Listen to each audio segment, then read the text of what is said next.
આજે શ્રાવણ વદ અષ્ટમીના રોજ દ્વારકાધીશ મંદિર દ્વારકામાં શ્રી કૃષ્ણ જન્મોત્સવની પરંપરાગત રીતે ઉજવણી કરાશે. આજના જન્માષ્ટમીના પાવન પર્વ દિવસે સવારે 6 વાગે ઠાકોરજીને નિજ મંદિર ખોલતા જ સૌ પ્રથમ દાતણ અર્પણ કરવામાં આવ્યું હતું.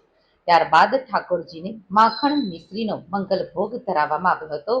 મંગલા ભોગ અર્પણ કર્યા બાદ મંગલા આરતી કરવામાં આવી હતી. આ વખતે ભગવાન શ્રી કૃષ્ણનો 5251મો જન્મોત્સવ હોવાથી ભગવાન શ્રી કૃષ્ણની કર્મભૂમિ દ્વારકામાં તહેવારનો માહોલ જામ્યો છે અને સમગ્ર નગરી કૃષ્ણમય બની ગયું છે.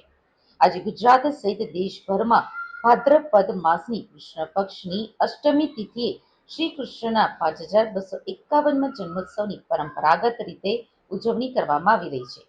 આ બધાની વચ્ચે જગત મંદિર દ્વારકા, શામળાજી અને ડાકોરમાં ભગવાન શ્રી કૃષ્ણના દર્શન કરવા ભક્તોનું જાણે ઘોડાપૂર ઉમટી પડ્યું છે.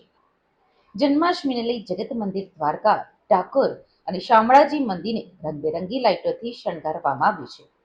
ભગવાન શામળિયાને સુંદર શણગાર કરાયો છે. સોનાના વેશનો શણગાર સહિત સોનાની વનમાલા પહેરાવી છે અને શામળિયાએ હીરા જડિત મુગટનો અનોખો શણગાર સર્જ્યો છે.